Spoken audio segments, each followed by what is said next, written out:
এই মুহূর্তের একটি ব্রেকিং নিউজ। কাছাড় জেলার বড়খলা অরুণাচল কুমারপাড়া এলাকায় একটি ঘরের জলের ট্যাঙ্কি সাফ করতে গিয়ে 4 জনের করুণ মৃত্যু হয়েছে। এলাকা জুড়ে শোকের ছায়া নেমে এসেছে। ঘটনার তদন্তে নামছে পুলিশ। এসডিআরএফ আসার আগেই আরএসএস কর্মী দিব্যেন্দু দাস নিজের জীবন বিপন্ন করে ট্যাঙ্কি থেকে উদ্ধার করলেন চারটি মৃতদেহ। ঘটনায় এলাকা জুড়ে এক বিষাদপূর্ণ পরিস্থিতি পরিলক্ষিত হচ্ছে। উল্লেখযোগ্য যে বড়খলা বিধানসভা কেন্দ্রের মাছিমপুর কুমারপাড়া এলাকায় নবনির্মিত একটি বাড়িতে জলের ট্যাঙ্কি পরিষ্কার করতে গিয়ে 4 জনের পর মৃত্যু। শোকাবহুল এই ঘটনায় সমগ্র এলাকা জুড়ে শ্মশানের নিস্তব্ধতা বিরাজ করছে। এলাকায় দোকানপাট বন্ধ করে জনতা এই শোকে সামিল হয়েছেন। উল্লেখযোগ্য যে নিজের জলের ট্যাঙ্কি পরিষ্কার করানোর জন্য বাড়ির মালিক 3 জন শ্রমিক লাগিয়েছিলেন, কিন্তু প্রথম শ্রমিক যখন ট্যাঙ্কি পরিষ্কার করতে নামেন সে ওইখানে গিয়ে অচেতন হয়ে যায়।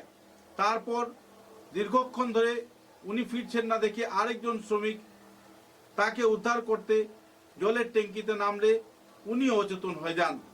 দুজনকে আসতে না দেখে আরেকজন উদ্ধার কাজে নামলে তিনিও অচেতন হয়ে যান। দীর্ঘক্ষণ ধরে 3 জন শ্রমিকের নাপাত্তা হওয়ার পর বাড়ির মালিকের পক্ষ থেকে আরেকজন ব্যক্তি জলের ট্যাঙ্কিতে গিয়ে দেখেন যে 3 জন শ্রমিক সেখানে অজ্ঞান হয়ে পড়ে আছেন। তাদের উদ্ধার করতে নামলে তিনিও সেখানে অজ্ঞান হয়ে যান এবং ওনার প্রাণবায়ু বেরিয়ে যায়। মৃত ব্যক্তিরা হচ্ছেন নিলয় পাল, দেবাশিস পাল, নন্দন পাল, শাম্পু পাল।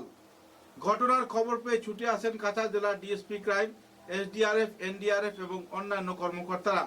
এদিকে নিজের জীবন বিপন্ন করে এলাকার আরএসএস কর্মী দিব্যেন্দু দাস চারটি মৃতদেহ ট্যাঙ্কির ভিতর থেকে বের করেন, যার জন্য সবাই তাকে কৃতজ্ঞতা জ্ঞাপন করে। কারণ ট্যাঙ্কির ভিতর তখনও বিষাক্ত গ্যাস ছিল। বর্তমানে 4 জনের পোস্টমর্টম করার জন্য মৃতদেহ শিলচর চিকিৎসা মহাবিদ্যালয়ে পাঠানো হয়েছে। উল্লেখযোগ্য যে এই ঘটনায় এলাকায় শোকস্তব্ধ এবং এলাকার দোকানপাট বন্ধ করে শ্মশানে নিস্তব্ধতা বিরাজ করছে সমগ্র এলাকা জুড়ে। এই ধরনের দুঃখজনক ঘটনায় অরুণাচল কুমারপাড়া এলাকায় জনগণের মধ্যে বিষাদের ছায়া। এ ধরনের কাজ থেকে সবাইকে বিরত থাকার জন্য আবেদন জানিয়েছেন এলাকাবাসীরা। উল্লেখযোগ্য যে এই ট্যাঙ্কিটি যে শ্রমিক বানিয়েছিলেন তিনি সেই ট্যাঙ্কিতে প্রথম নামেন মোটরের মাধ্যমে জমা জল পরিষ্কার করার জন্য। দীর্ঘ 3 মাস ধরে বন্ধ ছিল এই জলের ট্যাঙ্কি। কেমন করে ঘটলো এই ঘটনা, এ নিয়ে তীব্র ক্ষোভ ব্যক্ত করেছেন এলাকার নাগরিকেরা। সেই সঙ্গে অদৃষ্টের পরিহাস হিসাবে 4 জন তরতাজা যুবক, যাদের প্রত্যেকের পরিবার রয়েছে, মা বাবা, পত্নী, কন্যা, শিশুরা রয়েছে, তাদের মৃত্যু হয় এলাকা জুড়ে বর্তমানে শ্মশানের নিস্তব্ধতা বিরাজ করছে।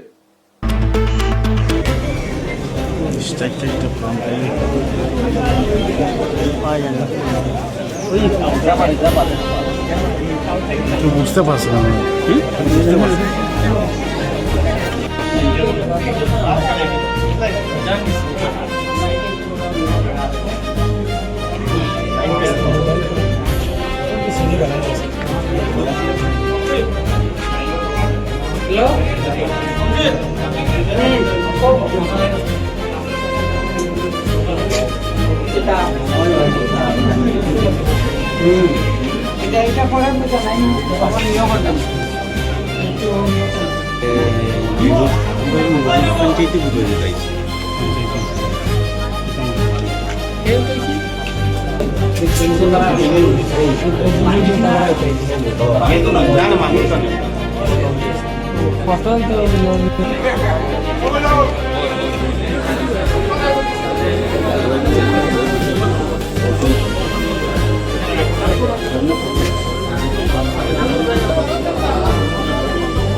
देखिए, ये जो भी घटना हुआ है बहुत दुखद है और इसमें किस लिए हुआ, कैसे हुआ और क्यों हुआ है उसके लिए हमारा फॉरेंसिक टीम आ चुका है। वो अभी जांच कर रहा है।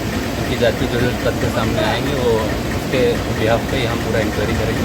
और सबसे पहले अभी हम मेडिकल जा रहे हैं, उन लोग का क्या हालत है, कैसा है वो देखें। 4 लोग जो बताए गए हैं उनका अभी क्या स्टेट है वो हम देखेंगे। धन्यवाद।